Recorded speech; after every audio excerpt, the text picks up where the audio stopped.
तो नेतन्याहू का अगला कदम क्या होगा, इस पर हर किसी की निगाहें टिकी हुई। और इस बीच एक और ब्रेकिंग न्यूज है।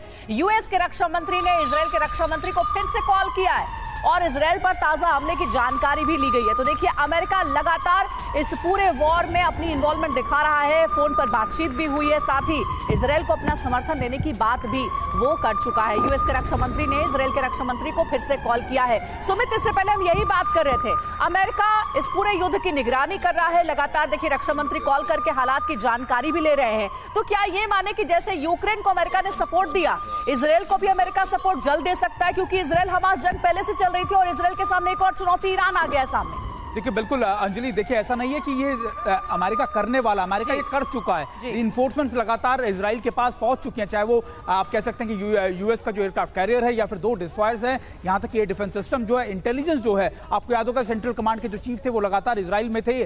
तो ऐसा लग रहा है और लगातार कि अमेरिका ना सिर्फ सपोर्ट कर रहा है बल्कि उसने अपनी रीइंफोर्समेंट पार्टी जो है वो लगातार इजराइल की मदद के लिए पहुंचा दी। दूसरी बात जो दोबारा से टेलीफोन पर हुई है, जो अमेरिका के डिफेंस मिनिस्टर की काउंटर पार्ट से हुई है इजराइल के, उसमें 2 महत्वपूर्ण कारण है। पहला ये, जो फ्रेश अटैक हो रहे हैं लगातार ईरान की तरफ से, उनका मेजर लेना, उनको दरअसल उसका असेसमेंट करना कि आखिरकार कितनी ग्रेविटी की। और दूसरा सबसे इंपॉर्टेंट बात यह है कि अभी थोड़ी देर पहले एक बार फिर से इजराइल के अंदर वॉर कैबिनेट की मीटिंग खत्म हुई है। तो अमेरिका यह जानना चाहता है कि आखिरकार इजराइल ने क्या डिसाइड किया, कौन से प्लान पर वो लगातार काम कर रहे हैं ताकि अमेरिका भी उसमें मदद कर सके। तो ये 2 बड़े पहलू हैं जिसको लेकर अभी तक अमेरिका लगातार हेल्प कर रहा है और एक दूसरे के कॉन्फिडेंस बिल्डिंग को भी आपने बनाए रखना चाहता है। क्योंकि सीरिया में जो हुआ उससे अमेरिका जरूर स्तंभ था, खासतौर पर इजराइल के अटैक के बाद। तो ये जरूर देखना चाहता है अमेरिका कि सारी चीजें उसी तरीके से प्लेस हो और सिक्योरिटी काउंसिल में जब ये मैटर जाए तो दोनों एक ही प्लेटफॉर्म पे, एक ही जगह पे खड़े नजर आए। बिल्कुल, और बड़ी बात यह कि इस हमले के बाद बाइडेन और नेतन्याहू के बीच बातचीत भी हुई है, हालात की जानकारी ली गई है अमेरिकी प्रेसिडेंट की ओर से। नेतन्याहू ने किया अमेरिकी राष्ट्रपति से बात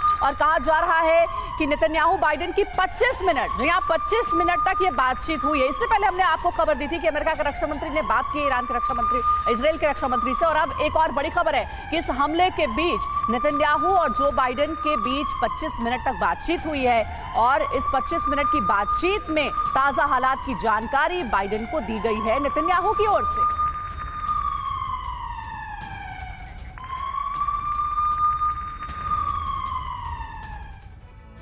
तो देखिए, अमेरिका लगातार हालात पर निगरानी कर रहा है और वहीं ईरान का इजराइल पर हमला और जो बाइडेन नेतन्याहू की जो बात हुई है उसके बारे में आपको बता देते हैं। ईरान के हमले पर अमेरिका इजराइल की बातचीत हुई है और बाइडेन ने इजराइल को संयम बरतने की सलाह दी है। इजरायली हमले से क्षेत्र में तनाव बढ़ने का खतरा है, यूएस की ओर से यह भी कहा गया है। तो देखिए, यूएस लगातार पूरी रिपोर्ट हासिल कर रहा है और हमारे संवाददाता सहयोगी स्टूडियो में मौजूद है मनीष झा, उनके पास चलेंगे। मनीष, जो बाइडेन ने 25 मिनट बात की है नेतन्याहू से, फिलहाल कहा है संयम बरतने के लिए और हालात पर पूरी तरीके से अमेरिका की भी नजर है, और क्या कहा गया होगा इस पूरी बातचीत में जो बाइडेन की ओर से? बिल्कुल अंजलि, देखिए अभी जो तस्वीर हमने दिखाई है, बेंजामिन नेतन्याहू जब फोन पर बात कर रहे हैं, उस तस्वीर को अगर आप गौर से देखिए तो उस तस्वीर में आपको लगेगा कि जो बाइडेन लगातार कुछ न कुछ सुना रहे हैं और नेतन्याहू सुन रहे हैं। और मुझे लगता है कि आने वाले समय में जब डिक्लासिफाई होगा कि इन दोनों की क्या बातचीत होगी, तो मैं यकीन के साथ कह सकता हूं कि बाइडेन ने नेतन्याहू से कहा होगा कि सारी गड़बड़ी तुम्हारे तरफ से हुई, सारी गड़बड़ी आपकी, ये सब कुछ जो आज हो रहा है ये आपके वजह से हो रहा है, क्योंकि आप कभी हमारी बात नहीं मानते हैं। बल्कि आपने न सिर्फ इजराइल को मुसीबत में डाला बल्कि अमेरिका को भी धन संकट में डाल दिया। आज की तारीख में मिडिल ईस्ट में अमेरिका का डेटरेंट पावर खत्म हो गया, वो इसलिए क्योंकि नेतन्याहू की जिद की वजह से। अमेरिका ने कहा गाजा में युद्ध विराम करो, नेतन्याहू नहीं माने। अगर अमेरिका ने कहा कि इस समय सीरिया में हमला नहीं करना है, लेकिन नेतन्याहू ने बिना बताए हमला किया। अमेरिका ने कहा कि इस वक्त एग्रेसिव नहीं होना है, लेकिन नेतन्याहू ने किया। और इसीलिए इस तस्वीर को गौर से देख लीजिए, ये वो दोनों तस्वीरें हैं, एक में इजराइल के रक्षा मंत्री, एक में इजराइल के प्रधानमंत्री। मनीष, आप जो कह रहे हैं वो तो बहुत चौंकाने वाला है। अगर ऐसा है तो क्या अमेरिका साथ छोड़ देगा इजराइल का? नहीं, बिल्कुल नहीं। देखिए, अमेरिका किसी भी हालत में इजराइल का साथ नहीं छोड़ेगा, लेकिन सवाल यह है कि अमेरिका को पता है कि इसकी कीमत अमेरिका को खुद चुकानी पड़ रही है। देखिए, यूक्रेन और इजराइल में यही अंतर है। यूक्रेन को अमेरिका ने हथियार दिए, लेकिन इजराइल के मामले में अमेरिका ग्राउंड पर मौजूद है, अमेरिका समंदर में मौजूद है, अमेरिका हवा में मौजूद है। और इस वक्त जब ईरान से मिसाइल और ड्रोन आ रहे हैं तो केवल इजराइल का आयरन डोम या इजरायली फाइटर जेट नहीं, बल्कि अमेरिका के युद्धपोत पर तैनात जो जहाज हैं, जो एयर डिफेंस सिस्टम है, वो सब उन मिसाइलों को खत्म कर रहा है। तो वो इसलिए क्योंकि इस जंग में ईरान के खिलाफ अमेरिका और इजराइल साथ साथ लड़ रहे हैं। ठीक है, और देखिए AK श्रीवास्तव भी हमारे साथ है। AK श्रीवास्तव, हम लगातार तस्वीरें भी दिखा रहे, देखिए बेंजामिन नेतन्याहू और इजराइल के रक्षा मंत्री की तस्वीरें हैं और तनाव साफ तौर पर नजर आ रहा है। लेकिन क्या आपको लग रहा है, जो कि कहा गया था कि भाई गाजा में आप संयम बरतो, वहां पर थोड़ा सा आप कंट्रोल रखो अपनी कार्रवाई में, वो हमने नहीं देखा। उन तमाम बातों को बेंजामिन नेतन्याहू ने दरकिनार किया। क्या यह हिदायत भी बेंजामिन नेतन्याहू दरकिनार कर सकते हैं ईरान के खिलाफ? मुझे नहीं लगता। देखो सच्चाई है, जब बात आती है इजराइल वर्सेज हमास, तो फिर इजराइल मनमानी कर सकता है क्योंकि हमास के पास इतना रेजिस्टेंस पावर नहीं है। मगर जब ईरान की बात आती है तो ये समझना पड़ेगा इजराइल को भी कि हथियार जो हैं सबसे ज्यादा अमेरिका देता है। और जो बाइडेन हैं उन्होंने ये भी बोला कि हम आपकी तरह एज ए आयरन फ्रेंड खड़े हुए हैं, मगर कुछ हिदायतें फॉलो करनी पड़ेगी। ऐसा नहीं हो सकता नेतन्याहू पूरे वर्ल्ड को थर्ड वर्ल्ड वॉर की तरफ आपको अभी झोंकते हैं, क्योंकि जिस प्रकार से नेतन्याहू चल रहे हैं, अपनी मनमानी कर रहे हैं, तो ये शॉर्ट रेसिपी है थर्ड वर्ल्ड वॉर की। अगर ये आप जाएंगे इजराइल और पलट वार करेगा ईरान पे और बहुत ज्यादा है, जो बातें नहीं मानेगा अमेरिका की, तो फिर अमेरिका को भी तो प्रॉब्लम है, क्योंकि अमेरिका नहीं चाहता कि ऐसा हो कि ये इतना फैल जाए कि इसको संभालना मुश्किल हो। रूस यूक्रेन लगा है, ऊपर से मिडिल ईस्ट में। बहुत अच्छा पॉइंट बताया कि कहीं ना कहीं अमेरिका जो एक प्रकार से मिडिल ईस्ट के अंदर डेटरेंस का रूप करता था, आज उसका सारा का सारा जो गेम। बिल्कुल सर, जो आप कह रहे हैं और जो मनीष कह रहे थे, अगर इसमें सच्चाई है तो फिर नेतन्याहू को जो बाइडेन की हर बात माननी ही पड़ेगी इस सिचुएशन से बाहर निकलने के लिए। इस बीच एक और बड़ी खबर है, ईरान से बदले का प्लान तैयार है। इजरायली मायने क्या है इसके, ये जल्दी से आपको बता दे। और ईरान के खिलाफ इजराइल का बारूदी प्लान, जिसके बारे में आपको बता दें, वॉर कैबिनेट में ईरान से बदले का ऐलान किया गया है। पीएम नेतन्याहू ने बदले की रणनीति बनाई है। और यह भी याद रखिएगा कि अमेरिकी राष्ट्रपति जो बाइडेन ने बात भी की है 25 मिनट नेतन्याहू से। वॉर कैबिनेट में ईरान पर हमले को मुहर लगा दी गई है, क्योंकि अब दूसरा कोई विकल्प इजराइल के पास नहीं है, जिस तरीके से ताबड़तोड़ हमले किए जा रहे हैं।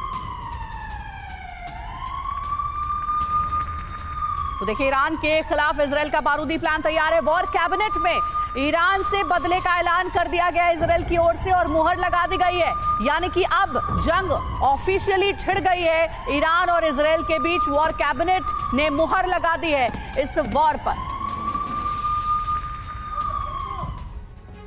तो देखिए, ईरान से बदले का प्लान क्या सामने आ रहा है, कुछ बड़ी तस्वीरें भी निकल कर आ रही हैं, वो तस्वीरें भी हम आपको दिखाते हैं। आखिर इजरायली मायने क्या है, वॉर कैबिनेट में जो मुहर लगी उसको आप जरा देखिए। एक तरफ सुमित और मनीष, आपकी तरफ अगर मैं देख पा रहा हूं वहां पर लगातार हमलों की तस्वीरें, लेकिन ये वॉर कैबिनेट में जो मुहर लगी है, ईरान को जवाब देने का आदेश दे दिया गया है वॉर कैबिनेट की इस बैठक में। और साथ ही क्या रहा है, इजरायली डिफेंस फोर्स को हमले का अधिकार मिल गया है, यानी IDF जैसे चाहे जवाब दे सकते हैं।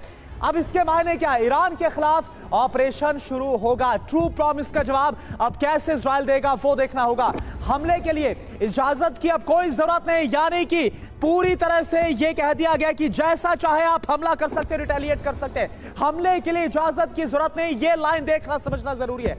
वॉर कैबिनेट में कौन कौन था, प्रधानमंत्री बेंजामिन नेतन्याहू खुद इस कैबिनेट की अध्यक्षता कर रहे थे। इसके अलावा इजराइल के रक्षा मंत्री योव गैलेंट इसमें मौजूद थे, जिनसे ब्रीफिंग ली गई। TV9 भारतवर्ष लगातार बड़ी खबर बता रहा है इस युद्ध के बीच। एक्सक्लूसिव खबर एक और आ रही है। यूएन को संदेश में ईरान ने दी है धमकी, इजराइल ने कुछ किया तो अंजाम बुरा होगा, ये कहा गया है। तो देखिए, यूनाइटेड नेशन की ओर से भी एक अपडेट मिल रही है, एक संदेश मिला है यूएन को ईरान की तरफ से, जिसमें कहा गया है कि अगर इजराइल ने कुछ किया तो उसका अंजाम बहुत बुरा होगा। सीधे तौर पर अब ईरान चुप बैठने वाला नहीं है, क्योंकि एक के बाद एक कई मिसाइलें दागी गई है, ताबड़तोड़ हमले इजराइल पर जारी है। और एक और बड़ी खबर, हमले के बाद ईरान की इजराइल को बहुत बड़ी धमकी सामने आई है। कहा गया है इजराइल ने हमला किया तो उसको भुगतना पड़ेगा, यह ईरान ने धमकाया है। IRGC यानी ईरानी रेवोल्यूशनरी गार्ड कॉर्प्स कमांडर ने धमकी दी है इजराइल को। ईरान ने कहा है महायुद्ध के लिए तैयार। ये लाइन समझना, धमकी जो दी गई इसमें साफ कहा गया है कि ईरान की तरफ से कि महायुद्ध के लिए तैयार रहिए।